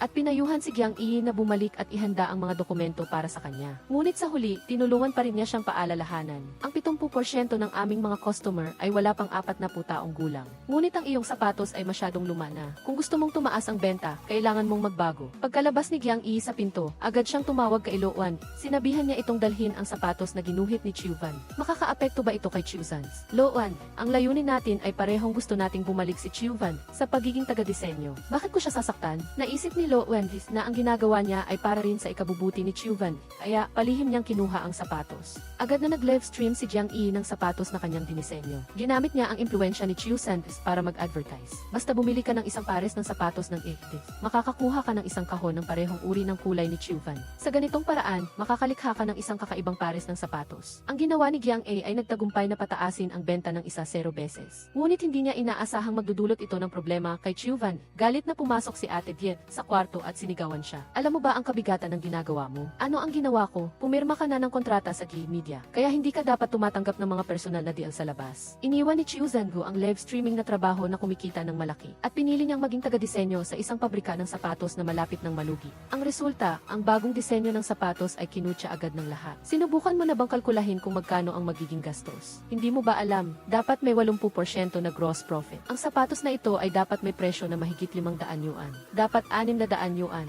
Galit na umalis si Chiu Zan, ngunit patuloy na nagreklamo si Kuya Jiang Yi. Nag-hire ba tayo ng taga-disenyo o isang tiyahin? Ang init ng ulo, kung ayaw niyang magtrabaho, tanggalin na lang natin siya. Hindi alam ng lalaki na malaking halaga ang binayaran ni Jiang Yi para lang maanyayahan si Chiu Zan na magtrabaho dito. Noong una, gusto ng kapital na gamitin ang pangalan ni Chiu Van upang lumikha ng isang stock na pinangalan ng Yi. Matapos tumaas ng 5 beses ang stock, sinimulan na ng mga shareholder na ibenta ang lahat ng stock na hawak nila na nagresulta sa pagkalugi ng maraming customer. Ang bagay na ito ay nagdulot din ng pagbatiko sa publiko kay Chiu Van na nagsasabing siya at ang Bidin Dixon Deficit ay nilinlang ang mga customer. Pagkatapos malaman ang tungkol dito, nais ni Jiang Yi na tulungan si Chiu Van. Una, pumunta siya upang makipagnegosasyon sa manager. Gusto niyang ibigay ang 5% ng kita ng Eclipse kapalit ng kalayaan ni Chiu Van. Ngunit naramdaman ni Ate Diens na si Chiu Van Gu ay nagkakahalaga ng 10 milyon, habang ang pabrika ng sapatos ni Jiang A ay kumikita lamang ng ilang milyon bawat taon. Gayunpaman, ang sinabi ni Jiang E pagkatapos ay nagpabago sa kanyang isip. Niresolba ko na para sa iyo ang krisis sa media. Sa paggawa nito, may malaking responsibilidad ka rin. Naniniwala ako na pagkatapos maisagawa ang plano na ito, pareho tayong makikinabang. Sa totoo lang, hindi si Chiu Zangu ang nag-iisang pagpipilian ko at hindi lang siya ang tanging angkop na taga-disenyo. Ngunit ang pag-aksaya ng oras sa mga walang kwentang usapan ay hindi epektibo. Alam ni Ate Diens na ang insidente ay may malaking epekto sa kumpanya at marami ng sikat na tatak ang nagkansela ng kanilang pakikipagtulungan sa kanya. Sa pagkawala ni Chiu Zan, ngunit napapanatili ang reputasyon. Wala nang nagawa si Ate Diens kundi tanggapin ang alok ni Jiang E. Pagkatapos nito, pumunta si Jiang E sa dating kumpanya ni Chiu Van. Nais niyang tulungan siya sa pag-aayos ng kanyang kontrata sa trabaho. Kasabay nito, gusto rin niyang bilhin ang copyright ng disenyo ni Chiu Zan. Pumayag ang manager na tumanggap ng 200,000 upang ayusin ang kontrata. Ngunit ang tungkol sa copyright ay kailangan niyang makipag-usap sa direktor. Sa huli, dinala ni Jiang E ang kontrata kay Chiu Zan. Sinisi ni Chiu Zan si Jiang E sa hindi pagsasabi sa kanya tungkol dito. Bukod pa rito, hindi niya sinabi na pupunta siya sa Ekidesu upang maging taga-disenyo. Gayunpaman, tiwala na sinabi ni Jiang E, pumunta pa ako sa Aneda para bilhin ang copyright ng disenyo mo. Hindi mo ba gustong makita ang tatak na ito na bumalik sa merkado? Hindi ito naisip ni Chiu Van. Ang pangako ni Jiang A ay nagpatuloy sa kanya. Pagkatapos, sinabi ni Jiang A na maghihintay siya kay Chiu Zanvi sa press conference bukas. Sa katunayan, nagpapakita si Jiang A ng tiwala sa sarili. Ngunit sa totoo lang ay medyo kinakabahan siya. Kinabukasan, nagsimula ang press conference at inihayag ng Gigan Fixon DADV ang pakikipagtulungan nito sa EIDES at humingi rin ng paumanhin sa lahat tungkol sa stock. Tumigil din ang mga shareholder sa pagbebenta ng kanilang stock. Ang bagay na ito ay nagpabalik sa presyo sa normal na antas. Sinabi ni Jiang E na nakipagtulungan sa kanya ang Bidin Ikwan DVD at Chiu Van na sa katunayan ay upang matulungan ang EIDES na makabalik sa merkado. Inako ni Jiang E ang lahat ng responsibilidad kaya nakakuha rin ng mataas na atensyon ang EIDES. Sa huli, inihayag ni Jiang E sa media na si Chiu Van Gu ay magiging eksklusibong taga-disenyo ng EIDES at pupunta rin sa lugar upang magdisenyo ng logo para sa kanilang kolaborasyon. Ngunit nananatiling sarado ang pinto at hindi lumabas si Chiu Van E. Nag-aalala si Jiang E at umaasa na darating siya. Sa sandaling ito, biglang bumukas ang pinto, ngunit ang pumasok ay hindi si Chuvan.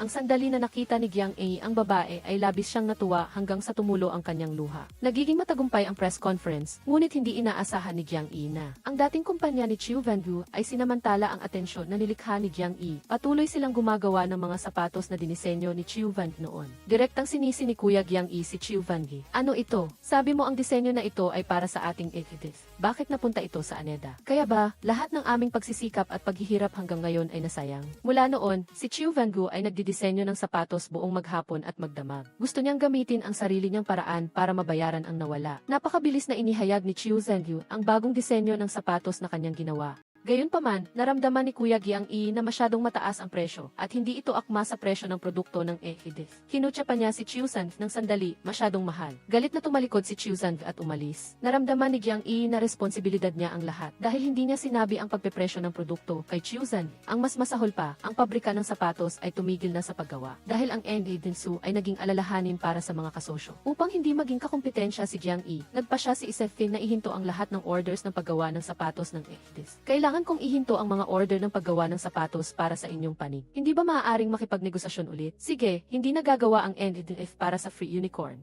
Hindi ko isusuko ang bagong direksyon at ang bagong produkto. Gumasto si Jiang E ng 300,000 para imbitahan ang taga-disenyo. Ngunit dahil doon ay nawalan siya ng milyon-milyong order. Ang resulta, ang buong pabrika ng sapatos ay kailangang tumigil sa operasyon. Ibinunto ni Kuya Jiang E ang lahat ng kasalanan kay Chuvan. Nag-imbita tayo ng taga-disenyo, ngunit nawalan naman tayo ng order. Kaya ano ang silbi ng pag-imbita sa kanya dito? Dahil wala ng mga order, umuwi na lang ang lahat. Simula nang dumating sa Edides, biglang nawala ng inspirasyon si Chuvan sa pagdidisenyo. Hindi siya makaisip ng anumang espesyal na ideya. Nakita ni Lo Kenneth na buong araw at gabi siyang nasa pabrika. Kinakalimutan ang pagkain at pagtulog para lang makapagdisenyo. Kaya, buong gabi siyang nag-ayos ng kanyang kwarto. Umaasa siyang matutulungan si Chiu Fengli na mahanap ang kanyang inspirasyon. Ang mga painting na ito ay ang buong kabataan niya. Pagpasok niya sa kwarto, luhaan si Zhao Yang. Dahil naaalala niya ang kanyang namatay na ama. Nang makita ang mga sapatos na siya mismo ang nagdisenyo noon, nakaramdam si Zhao Yang ang dating hindi pa niya nararanasang motibasyon. Isinantabi niya ang lahat at lubos na nakatuon sa pag-iisip ng mga ideya. Samantala, kinukumbinsi pa rin ni Jiang Hu si Wenshan na patuloy silang mag-produce ng sapatos para sa Free Unicorn. Ngunit gusto nitong itigil ni Jiang Hu ang pag-aaral sa mga bagong produkto. Kung hindi na siya maglalagay ng order. Alam ni Jiang Hu na kailangan niyang gumawa ng desisyon ngayon.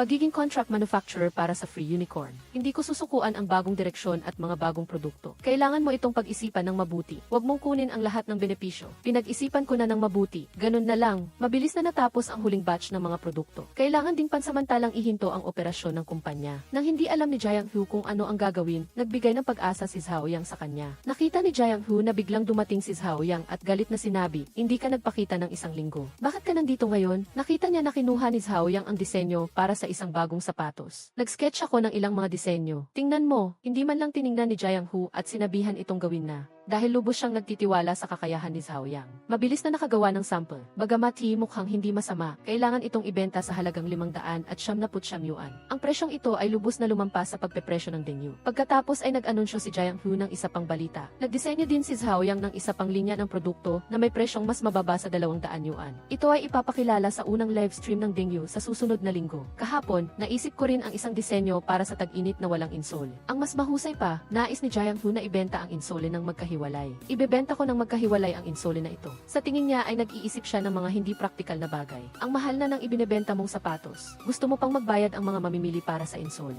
Sa tingin mo ba ay makatuwiran iyan? Ngunit hindi ganoon ang iniisip ni Jiang Hu. Ang bumili ng insole ng magkahiwalay ay nagkakahalaga ng 59.5 yuan. Ngunit kung bibili ka ng sapatos kasama ang insole, 9.5 yuan lang ang halaga nito. Masyado ka namang magaling, Jiang Hu. Kailangan ikaw talaga ang magbenta ng sapatos. Para maghanda para sa paglulunsad ng bagong produkto sa susunod na linggo. Araw-araw, nagla-livestream si Zhao Yang upang ibahagi ang kanyang mga ideya. Umaasa siyang makakakuha ng mga komento mula sa kanyang mga tagahanga. Umabot sa 150,000 ang mga view araw-araw. Lahat ay sabik na naghihintay sa bagong produkto. Nang malaman ni Wenshan ang balita, nag-alala siya. Nag-aalala siya dahil hindi niya pinigilan si Zhao Yang na manatili sa Free Unicorn noon. Ngayon, ang Dengyu ay nagbabanta sa kanilang mga produkto upang mapigilan si Jiang Hu na agawin ang merkado.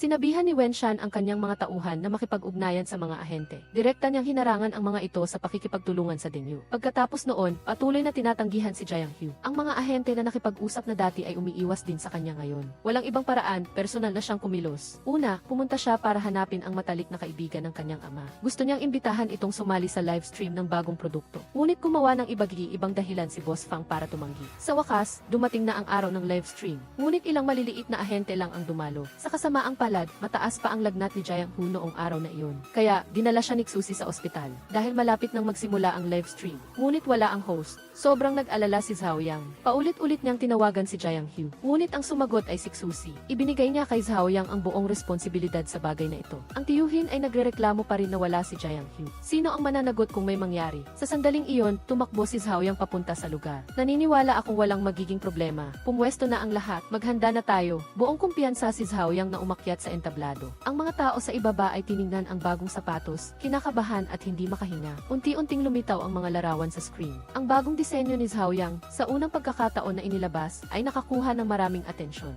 Hindi huminto ang mga tao sa paghanga. Mabilis silang tumayo at binati si Zhao Yang. Ang live stream na ito ay lubos na matagumpay. Sa loob lamang ng isang oras, nakabenta ito ng higit sa 60,000 pares. Nang malaman ni Boss Fang ang mataas na bilang ng mga benta, agad siyang tumakbo sa Dingyu para makipag-usap tungkol sa pakikipagtulungan. Ang maliliit na ahente ay nagmadaling magdagdag ng mga order nang makita nila siya. Gayunpaman, si Zhao Yang ay labis na natakot nang makita si Boss Fang. Dahil ginulo siya nito noon, ang balita tungkol sa napakaraming order ng Dingyu ay mabilis na nakarating kay Wen Shan. Hindi siya makapapayag na bumangon ang mga ito. Kaya, inutusan niya ang kanyang assistant na kunin ang lahat ng talentong nasa Dingyu anuman ang mangyari. Ginigulo noon si Zhao Yang ang direktor ng kumpanya. Akala niya ay hindi na niya ito makikita pa pagkatapos niyang mag-resign. Ngunit hindi inaasahang magkikita sila muli sa bagong kumpanya. Bukod pa rito, magiging kasosyo pa niya ito. Ayaw ni Zhao Yang na mangyari muli ang bangungot. Kaya, nakiusap siya kay Jiang Hu na talikuran ang pagkakataong ito. Ngunit hindi alam ni Jiang Hu ang sitwasyon. Akala niya ay nagdudulot lang ng problema si Zhao Yang nang walang dahilan. Kung hindi nila makakasosyo si Boss Fang sa pagkakataong ito, hindi magtatagal ang Dingyu hanggang sa susunod na buwan. Walang ibang pagpipilian si Zhao Yang kundi sabihin ang dahilan ng pagtanggi niya. Dahil ginulo niya ako noon. Natulala si Jiang Hu nang marinig niya ito. Sa sandaling ito, mayroon na siyang huling desisyon.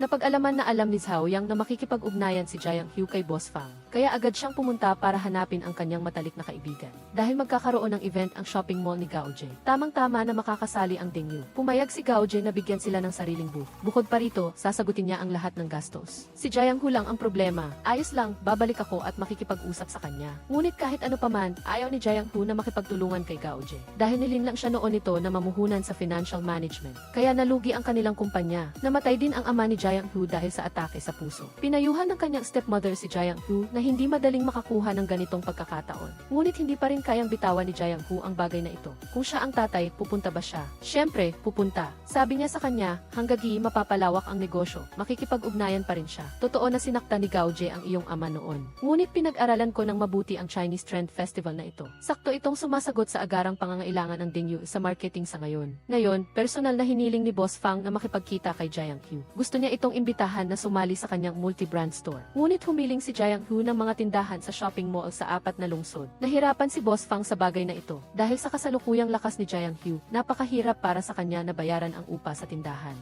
Ang gusto mo ay isang preemptive strike. Ang unang batch ng mga direktang tindahan ng Dingyu ay dapat na nasa pinakamagandang lokasyon. Para ipakita ang kanyang sinseridad, binigyan ni Jiang Hu ang lahat ng presyo ng pabrika. Hindi siya kukuha ng kahit anong tubo mula kay Boss Fang. Ang hitsura ni Jiang Hu ay nagpaalala sa kanya ng kanyang ama. Sa pagbibigay mo ng 4 na tindahan na ito, kumita na ako. Kaya, pumayag siyang makipag-ugnayan kay Jiang Hu. Sa gabi, naghihintay si Zhao Yang na bumalik si Jiang Hu. Gusto niyang subukang kumbinsihin itong makipagtulungan kay Gaoje. Ngunit natapos na ang usapan ni Jiang Hu kay Boss Fang, hindi na niya kailangang makipag-ugnayan pa kay Gaoje. Sa tingin ni Zhao Yang, mas maganda ang kondisyon sa kabilang panig, hindi lang makakalahok sa Chinese Trend Festival, kundi matutulungan din ang Dingyu na palawakin ang merkado. Dahil ang festival na iyon ay akma sa brand image ng Dingyu. Ngunit naging emosyonal si Jiang Hu nang marinig niya si Gaoje. Ang lahat ng ginagawa ni Gaoje ay hindi para sa iyo, hindi para sa akin, kundi para sa kanyang sarili. Dahil nakakaramdam siya ng pagkakasala. Kahit nabaliwalain si Gaoje, kung makikipagtulungan ako sa Fangyuan commercial, aalis ako sa Dingyu. Hindi mo ba naisip na ang ginagawa mo ngayon ay isang walang kabuluhang gulo? Ang mga disenyo mo ay hindi lang para kay Old Fang, hindi ba?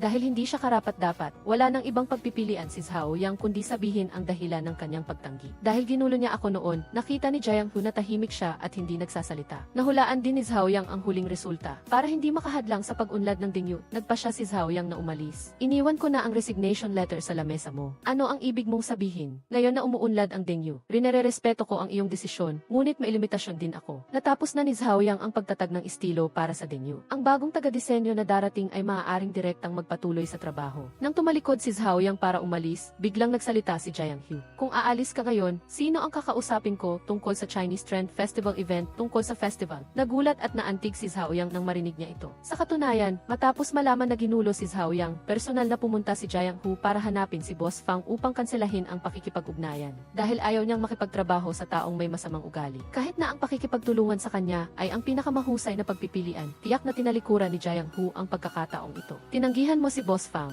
Kaya ngayon, malaki ang pressure sa akin. Maging mabait ka naman, huwag mo nang dagdagan ang pressure sa akin. Ilagay mo ang iyong sinseridad sa kaganapang ito. Hindi inaasahan na si Zhang Wenshan ay magsasagawa ng preemptive strike. Pumunta siya kay Gao Jie para hingin ang 3 paghahati, 4 ng espasyo sa booth. Bukod pa rito, nag-imbita pa sila ng mga dayuhang modelo para sa fashion show. Agad na bumalik si Zhao Yang sa pabrika nang malaman niya ito. Ang Free Unicorn ay nasa iisang booth kasama namin. Ngunit ang kanilang oras ay 3 beses na mas mahaba kaysa sa atin. Alam ni Jiang Hu na ang lahat ng ito ay isang pakana ni Gao Jie. Inilagay niya ang Dingyu at Free Unicorn sa iisang booth. Dahil ang dalawang negosyong ito ay parehong dating pag-aari ng ama ni Jiang Hu. Sa panahong iyon, anuman ang mangyari sa kanilang kompetisyon, siya pa rin ang pinakanakikinabang. Ngunit hindi madaling susuko si Jiang Hu. Nakaisip siya ng mas mahusay na plano. Kailan mo balak sabihin sa akin? Malalaman mo rin. Hello, ako si Xuling. Ako si Muxiang Wan. Ako si Lin Xiang. Gusto ko ang Dingyu dahil sa bawat detalye, mararamdaman mo ang profesionalismo ng gumawa. Nandito ang booth ng Dingyu. May interesado ba? Pumunta kayo sa Dingyu. Magpakasal tayo. Ang diyosa na lihim na minamahal ni Lao Yang sa loob ng 20 taon. Bigla siyang nag-propose sa kanya ngayon. Ngunit hindi siya masaya dahil alam niyang lasing lang si Zhao Yang. Hindi niya inaasahan na sasabihin niya na ito ang tanging pagkakataon niya. Kahit na alam niyang siya ay reserba, handa pa rin siyang manatili sa tabi ni Zhao Yang at protektahan siya. Kinabukasan, nagparehistro na sila ng kasal. Sinabi ni Zhao Yang sa kanyang mga kasamahan ang tungkol dito, ngunit walang sinuman ang naniwala. Hindi, nakita niyang nag-aalangan siyang sumagot. Ayoko nang palampasin pa. Mayroon ding sagot si Jiang Hu sa kanyang puso para maalis ang alalahanin ni Zhao Yang. Sinabi niya ang sikreto ni Gao Jie noong panahong iyon. Maraming taon na ang nakalilipas, nagkagusto si Gao Jie sa isang babae. Ang pangalan ng babae ay Hailan. Sila ni Gao Jie ang tunay na magkababata. Noong pinakamahirap ang buhay niya, tumigil si Hailan sa pag-aaral at nagtrabaho sa lungsod para sa kanya. Noong una, gusto rin ni Jiang Hu si Gao Jie. Inakala pa niya na siya ang pinakamahusay na pagpipilian para sa kanya. Ngunit hindi niya inaasahan na siya lang ang nagmamahal. Si Gao Jie ay nanatiling tapat sa kanyang pag-ibig para kay Hailan. Hindi rin kailanman nakapasok si Zhao Yang sa puso niya. Kahit na nasa terminal stage ng cancer si Hailan, maikli na lang ang oras niya, ngunit hindi pa rin siya sinukuan ni Gao Jie. Nag-organisa pa siya ng perpektong kasal. Sinabi ni Jiang Hu kay Zhao Yang ang tungkol dito para makalimutan na niya ang nakaraan. Para maging masaya siya kasama si Lao Yang. Ngunit matindi ang pagtutol ng nanay ni Zhao Yang. Hiningi niya na mag-divorce na silang dalawa. Mag-divorce na kayo ngayon para sa akin. Ipagpakasal ako sa isang mayaman. Sa ganoong paraan, madadala ko siya para masiyahan sa buhay kasama ko. Sinabi pa niya na noong una, sinabihan niya si Zhao Yang na maging mabait kay Lao Yang. Iyon ay dahil gusto niya lang na alagaan nito silang mag-ina. Hindi para maging mag-asawa sila. Alam ni Zhao Yang na ginagamit siya ng kanyang ina bilang kasangkapan para kumita ng pera. Ngunit patuloy pa rin siyang nagrereklamo sa tabi niya.